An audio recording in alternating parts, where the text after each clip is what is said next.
Bismillahirrahmanirrahim. Alhamdulillahirabbil alamin. Wassalatu wassalamu ala asyrofil anbiya'i wal mursalin Sayyidina wa maulana Muhammadin wa ala alihi wa sahbihi ajma'in. Amma ba'd. Ya ayyuhal hadirun wal mustami'un rahimakumullah. Dalam Al-Quranul Karim pada surah Al-Ahzab ayat 56 Allah subhanahu wa ta'ala berfirman, A'udzubillahi minasyaitonirrajim. Innallaha wa malaikatahu yusholluna 'alan nabi. Ya ayyuhallazina amanu shallu 'alaihi wa sallimu taslima. Yang artinya, sesungguhnya Allah dan para malaikatnya bersolawat atas Nabi Muhammad sallallahu alaihi wasallam. Wahai orang-orang yang beriman, bersolawatlah kalian atasnya dan ucapkanlah salam atasnya. Dalam ayat ini menyatakan bahwa bersolawat adalah satu perintah di antara perintah-perintah Allah dan salah satu khususiat yang dimiliki oleh Nabi Muhammad sallallahu alaihi wasallam. Salawat adalah hal yang maklum. Salawat nang mana, nang kaya apa kita tahu. Karena salawat ini tidak terhingga banyaknya, puluhan, ratusan, atau ribuan lebih. Yang jelas setiap orang beriman diperintahkan oleh Allah untuk mengucap salawat dan salam atas nabinya. Dalam sebuah hadis Rasulullah sallallahu alaihi wasallam pernah menyatakan, Man shalla alayya salatan wahidatan sallallahu alaihi biha asran. Barang siapa bersalawat atasku satu kali salawat, maka Allah akan membalasnya dengan satu salawat itu 10 salawat. Wa man shalla alayya asran, dan barang siapa bersalawat atasku 10, sallallahu alaihi biha mi'atan. Allah akan membalas atasnya dengan salawat 10 itu 100. Wa man shalla alayya mi'atan, dan barang siapa bersalawat atasku 100, sallallahu alaihi biha alfan. Allah membalas salawat dengan 100 itu atasnya 1000. Wa man shalla alayya alfan lam tamussuhu nar. Dan barang siapa bersalawat atasku 1000, maka kelak tidak akan menyentuh dia oleh api neraka. Itu berarti salawat mendatangkan balasan dari Allah. Salawat juga menjanjikan keselamatan seseorang dari siksa. Salawat dari Allah kepada makhluk diartikan rahmat. Salawat malaikat diartikan istighfar, memintakan ampun. Salawat antar kita sesama kita diartikan doa, mendoakan. Apa sih Allah bersalawat kepada makhluk? Artinya Allah memberi rahmat.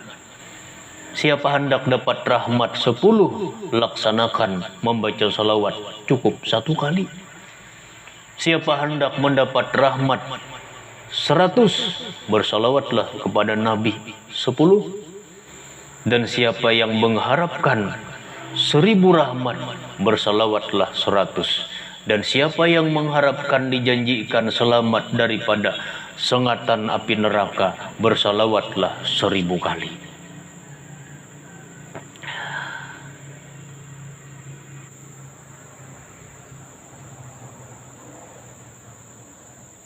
Wa an Abdul Aziz ibn Suhaib bin an Anas ibn Malik radhiyallahu anhu Riwayat daripada Abdul Aziz bin Suhaib daripada Anas bin Malik. Qala, ujar Sayyidina Anas.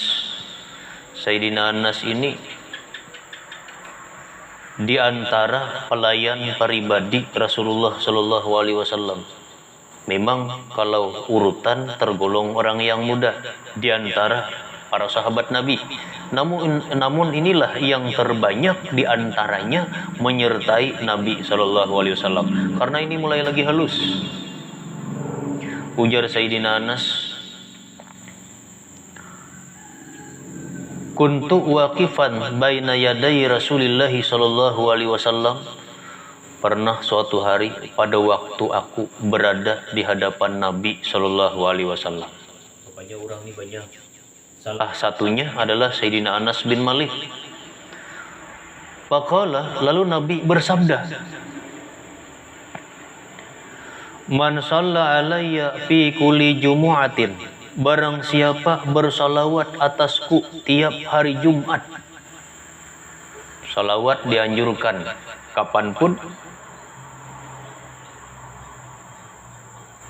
namun ada hari yang lebih dianjurkan. Kapan? Hari Jumat.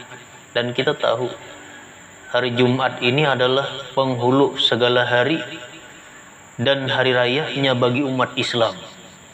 Kalau amal-amal biasa dilaksanakan di hari Jumat akan lebih diganda oleh Allah Subhanahu wa Ta'ala. Termasuk bersalawat.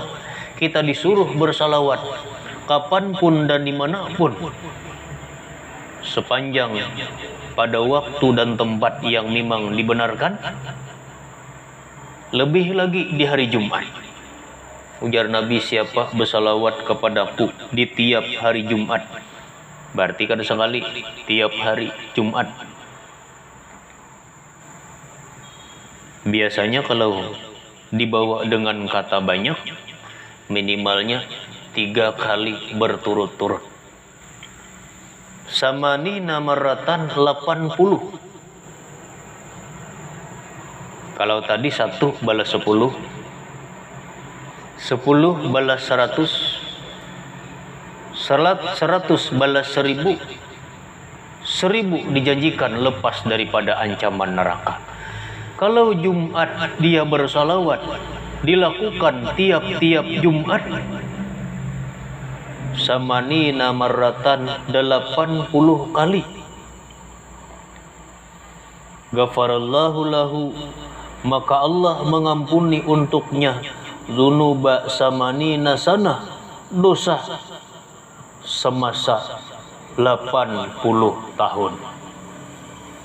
Salawat menjanjikan rahmat dari Allah, menjanjikan istighfar dari para malaikat, bahkan menjanjikan ampunan atas dosa-dosa yang terlanjur kita lakukan. Qultu ya Rasulullah, ujar Sayyidina Anas, lalu kutakuni, wahai Nabi, kaifa salatu alaihi, kayak apa caranya bersalawat atas engkau? Qala sallallahu alaihi wasallam, Nabi menjawab, taqulu, engkau berkata, Allahumma salli ala Muhammadin abdika wa rasulikan nabiyil ummi. Ini salah satu bentuk contoh salawat yang langsung dicontohkan oleh Rasulullah kepada Sayyidina Anas bin Malik. Wa ta'kidu wahidatan, dan demikian lafaz itu kau anggap cukup 1 kali. Berarti bila hendak 2 kali boleh, bila hendak 3 kali. Salawat ini kada terbatas. Puluhan, ratusan, bahkan ribuan lebih. Kita kada memungkiri kelebihan salawat-salawat yang ada, namun bagaimanapun yang paling penting adalah salawat itu nang tabaca kita. Nang manakah asal tabaca? Kan ada salawat seperti ini. Contoh langsung Rasulullah mengajarkan kepada Sayyidina Anas bin Malik. Allahumma salli ala Muhammadin abdika wa rasulika nabiyil ummi. Ada salawat kamilah masyhur di kalangan para ulama-ulama salihin, sholawat ini biasanya dibaca pada waktu hajatan-hajatan tertentu dengan bilangan-bilangan tertentu. Hingga ada yang mentradisikannya dengan bilangan 4444 untuk salawat kamilah. Ada salawat munjiat, ada salawat Anwar, ada salawat Said Ahmad Badawi, dan banyak lagi jenis-jenis salawat. Ada salawat Tuan Syekh Abdul Qadir Jailani. Salawat Tuan Abdul Qadir Jailani itu 30 salawat. Mungkin dalam kurang lebih 10 menit kita bisa selesai membacanya. Ada salawat Syekh Abi Sulaiman Al-Jazuli yang sangat masyhur. Hingga sebahagian para ulama menyebut laksanakan bacaan wajib salawat Syekh Abi Sulaiman Al-Jazuli ini di kalangan para ulama-ulama saleh. Seperti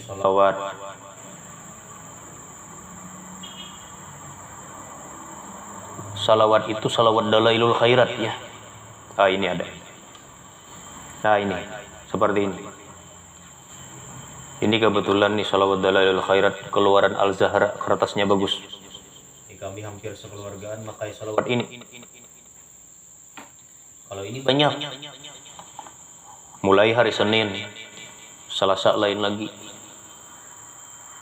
Rabu lain lagi, Kamis sampai Ahad putar lagi. Itu salawat Abah Guru. Tulisannya jelas, kertasnya bagus. Mudah kita membacanya. Salawat nang mana? Nang penting salawat nang tabaca. Namun alangkah bagusnya jikalau kita mengikuti lapas-lapas salawat yang tetap. Nang mana nang kita pilih, misalnya salawat Dalailul Khairat terus berputar hari seminggu. Salawat Syekh Abdul Qadir terus kita amalkan. Atau setidaknya kita jangan sampai renggang dengan kebiasaan salawat ini.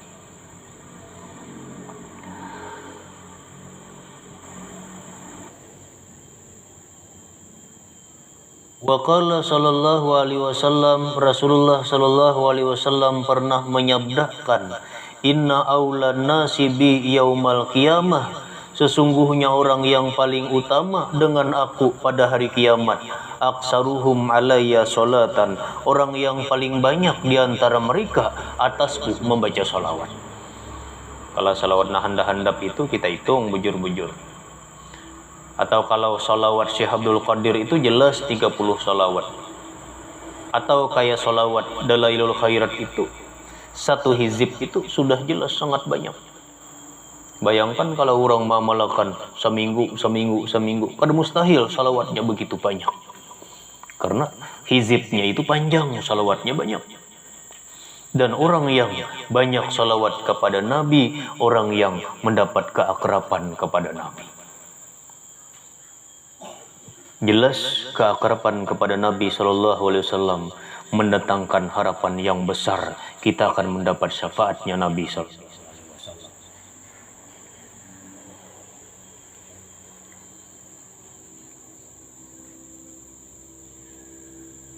Ruya anna ba'dan nasi kana musafiran. Pernah diriwayatkan bahwa sebahagian orang-orang dahulu ada yang bepergian.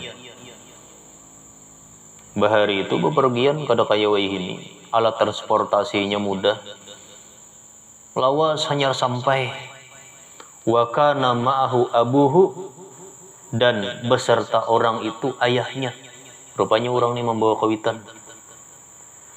Faqala, ia mengatakan pengalaman pribadinya itu. Pamarada abuhu fi ba'dil bilad, ternyata jatuh sakit ayahnya di sebahagian wilayah-wilayah yang dilaluinya itu. Karena perjalanannya lawas.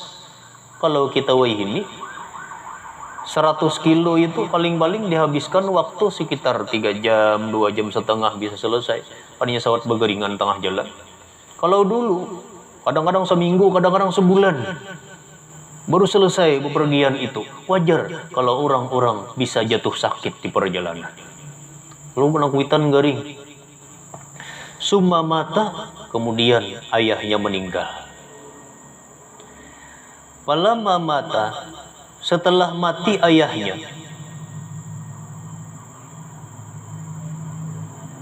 iswadda wajhuhu, menjadi hitam legam wajah orang tua ini. Wa jami'u jasadihi, dan bahkan sekalian tubuhnya, sawadan syadidan, hitam yang sangat nampak. Meninggal kawitan di perjalanan. Perjalanan ini sudah susah. Enggak ada. Dalam satu riwayat dikatakan as-safaru qit'atun minal azab. Musafir itu sebahagian daripada azab. Kadang menyenangkan. Mbah kawitan garing meninggal. Sekali meninggal, sekujur tubuh ayahnya ini hitam legam, hangus. Bahkan wan fatah batnuh, pacah perut nang kawitan ini. Awak hangit, parut pacah. Bayangkan kayak apa rasanya melihat kejadian seperti itu. Sedang seorang dalam musafir. Fakultu, tak ucapna anak nih, la haula wala quwata illa billahil aliyil azim. Tiada daya dan kekuatan melainkan dengan tolong Allah yang maha tinggi lagi maha besar. Tazikir. Dan memang seperti inilah tabiat orang-orang beriman. Saat mereka menemui sesuatu, mereka istirja, rujuk kepada Allah. Tazikir. Masya Allah. Abahku meninggal, lebih menyakitkan lagi keadaan abahku seperti ini. Yamutu fi ghurbatin wa ala hadhil halah. Ayah mati dalam musafir. Lebih ironis lagi, ayah mati dalam keadaan seperti ini. Ujarna anak, wa ta'ibtu asyadda ta'abi. Kesusahan aku luar biasa.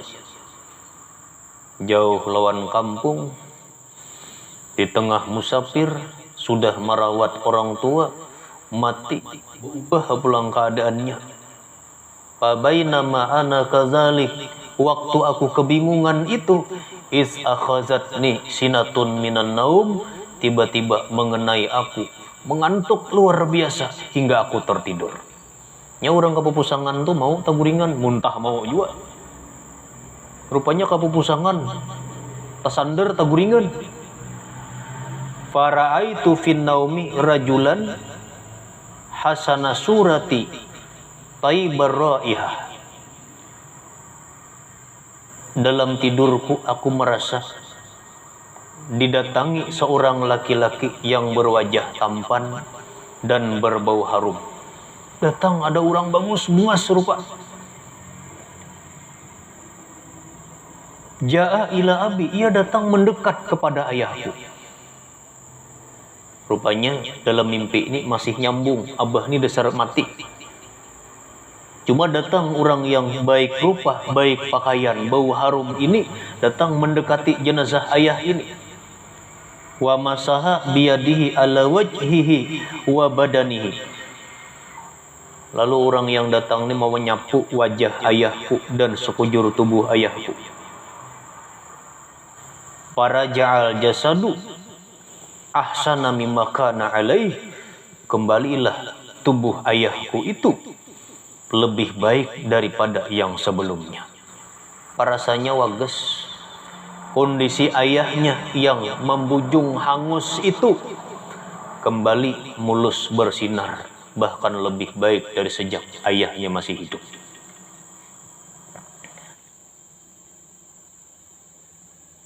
Minal bayadi wan nur, daripada putih dan bercahaya. Fakultulahu, utakunijirnya, ya sayyidi man'an, wahai tuan, pian ini siapa? Allazi manallahu bika ala walidi, yang Allah karuniai dengan kehadiranmu ini atas ayahku. Jangan kadapian datang Abah Ulun ini hangit awak hidin. Sebelumnya hangit. Andai kata empian kada datang terus menjadi hangus atau bahkan akan hancur. Sekali dipusut, membulik bahkan baik pada asa. Siapa pian ini? Maka orang itu menjawab, ana Muhammad Rasulullah. Akulah Nabi Muhammad utusan Allah. Kana abuka minal musrifina ala anfusihim. Ayahmu ini orang-orang yang melampaui batas atas diri mereka. Abahmu ini orang-orang pandusa. Karena di dalam dunia ini salah sangka. Kadang kita sangka orang saleh, ternyata orang jahat. Rupanya ayah orang ini salah satu orang yang pendosa, yang melampaui batas hingga dinampakkan Allah sebahagian daripada kemurkaannya sebelum ia dikubur. Imbah mati awak berubah, hirang saikungan hangit, bahkan parut pacah. Kana abuka minal musrifina ala anfusihim. Ayahmu dari orang-orang yang melampaui batas atas diri mereka. Illa annahu, hanya satu keistimewaan. Annahu, bahwasanya dia kana yuksiru sholata alayya, sangat memperbanyak solawat atasku. Abahmu ni amalan hidin ketujuh bersolawat. Mati palama husila lahu hadza, manakala ditimpakan baginya kejadian ini, jitu liizalatihi an, aku datang untuk menghilangkannya. Ujar Nabi, aku datang untuk mengangkatkan kemurkaan yang dinampakkan Allah atasnya ini. Dipusut, hangus itu hilang. Perut yang mulanya pecah tadi kembali, bahkan kembali wujudnya bagus, bahkan lebih bagus dari sejak waktu lagi hidup. Nah, anak ini langsung terkejut. Pastai kastu, aku pun terbangun. Wa ana aral bayada wan nur ala walidi, dan aku lihat ternyata warna putih cemerlang dan cahaya yang memantul-mantul muncul dari tubuh dan jasad ayahku ini. Ternyata bujur, apa yang dilihat di mimpi tadi menjadi fakta dan kenyataan. Ini salah satu bukti dan kesaksian sholawat mendatangkan kebaikan bagi seseorang. Bahkan dalam riwayat Kashful Ghummah, ada orang yang ditimbang, ternyata amal jahatnya mengalahkan amal baiknya. Berarti kan orang ini neraka. Andai kata orang ini amal baiknya mengalahkan amal jahatnya, orang ini orang surga. Andai kata amal baiknya dan amal jahatnya impas, ashabul Arab tatahan ke surga kada, ke neraka kada. Tapi orang yang amal jahatnya mengalahkan amal baiknya, itu sudah jelas ke neraka. Kemudian dijatuhilah catatan salawat yang pernah ia lakukan. Akhirnya berat amal baiknya daripada amal jahatnya. Kemudian orang ini pun dipersilahkan ke surga. Salawat menghapus dosa, mendatangkan syafaat. Bahkan nampak di dunia, kelak akan diterima di akhirat.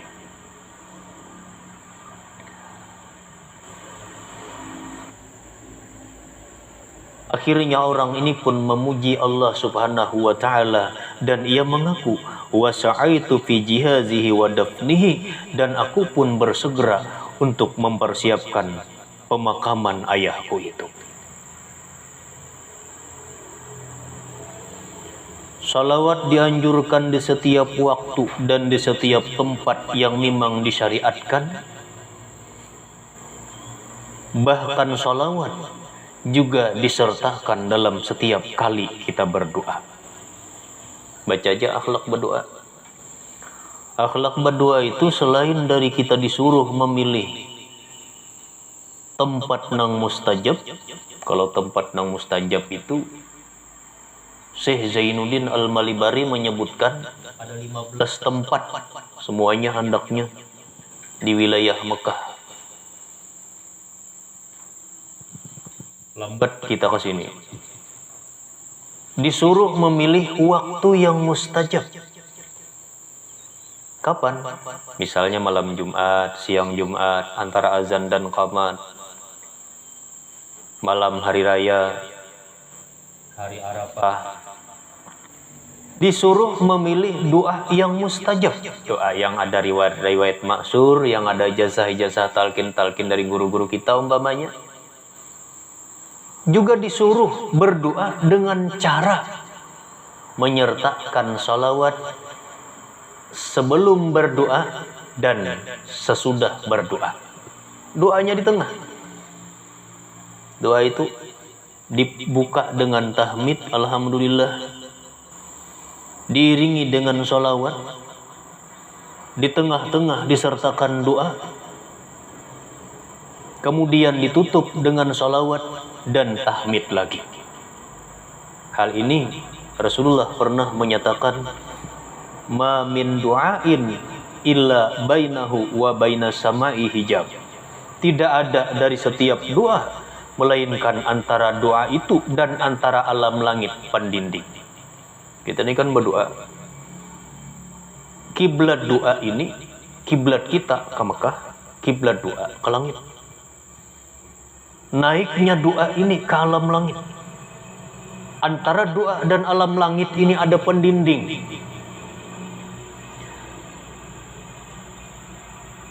Hatta yusalla alayya, hingga disalawati atasku. Ya Nabi bila orang tu berdoa, kada bersalawat, doa itu terdinding menembus ke alam langit. Faiza suliya alayya, apabila disalawati atasku, in kharaqa dzalikal hijab, maka terbelahlah dinding itu, wa rufi'ad du'a'u, dan diangkatlah doa orang itu. Akhlak berdoa itu, gapitlah doa itu dengan salawat di pemulaannya dan di peampihannya. Salawat nang mana terserah aja teh nang kita pilih.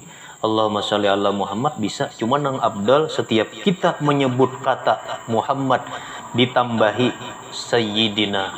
Bahkan yang lebih bagus lagi, jangan tertinggal wa ala ali, atas keluarganya. Karena lewat keluarganya inilah kita berwasilah sekarang. Nabinya sudah wafat. Ya buan habaib, buan juriyat.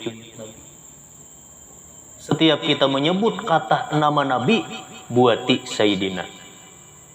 Bahkan munnya kau jangan ditinggal wa ala ali, atas keluarganya.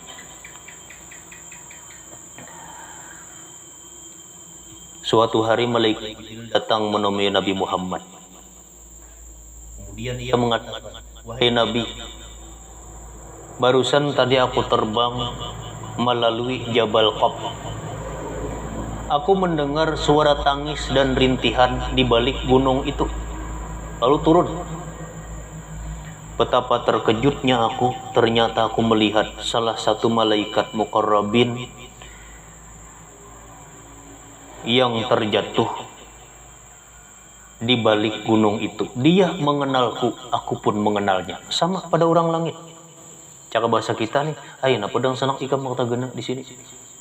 Witihi, ujar malaikat Jibril, sayapnya patah. Wajahnya berlumur dengan tanah. Mata menangis keluar darah.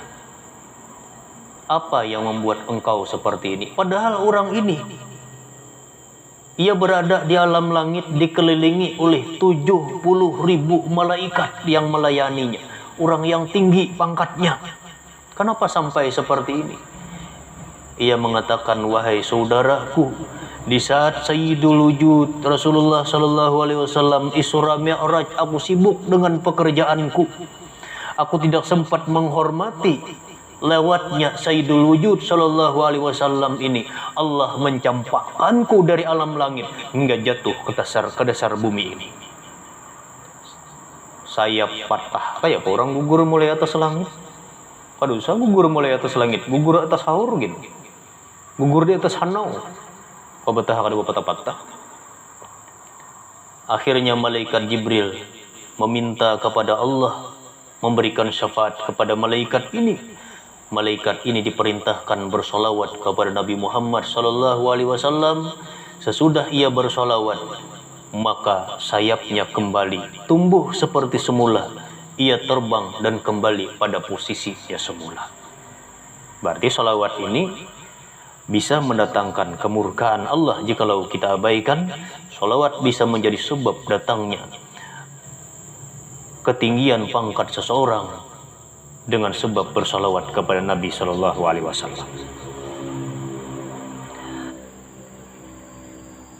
Hendak berdoa, bersolawat. Bahkan orang yang kada bersolawat ini dikatakan orang yang salah menuju surga. Bisa kita paham, orang yang kada bersolawat, orang yang kada sembahyang bisa. Karena salawat ini rukun kauli dalam sembahyang. Mun sawat sehari sama laman kada bersalawat, berarti sehari sama laman kada sembahyang. 5 kali sehari sembahyang, 5 kali tahiyat akhir, 5 kali wajib salawatnya.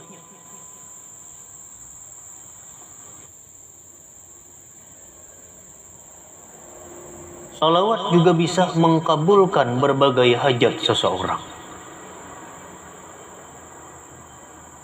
Qala sallallahu alaihi wasallam, Rasulullah sallallahu alaihi wasallam menyabdakan, man shalla alayya fi yaumin mi'ata marratin, siapa yang bersalawat atasku dalam satu hari 100 kali. Ini kan disyaratkan setiap hari. Cuma dalam satu hari itu 100. Lain nang kisah hari Jumat tadi, itu setiap Jumat minimal berarti 3 kali Jumat berturut-turut bila katanya banyak itu. Kalau ini kada, siapa nang bersalawat 100, kadallahu lahu mi'ata hajatin, Allah akan melaksanakan untuknya 100 keinginan. Ciri orang hidup ini bakal hendak, dan kehendak kita ini belum tentu tercapai. Agar mudahnya keinginan kita ini tercapai, bacalah salawat 100 kali sehari. Allah berjanji 100 hajat akan dikabulkan. Sab'ina minha li akhiratihi, 70 daripada yang 100 itu untuk akhiratnya. Wasalasina minha li dunyahu, dan 30 daripada 100 itu untuk dunianya. Allah lebih membanyakkan hajat-hajat di akhirat daripada hajat di dunia, karena kita lebih membutuhkan di alam akhirat ketimbang kita di alam dunia. Ini anjuran membaca sholawat dan pilihan-pilihan dalam menentukan sholawat dan kelebihan-kelebihan bagi orang yang mau mengucapkan. Mungkin cukup sampai di sini tentang kelebihan sholawat dan anjurannya. Mudah-mudahan bermanfaat. Wallahul muwaffiq ila aqwamit thoriq. Wassallallahu ala sayyidina Muhammad wa ala alihi wasallam. Walhamdulillahi rabbil alamin.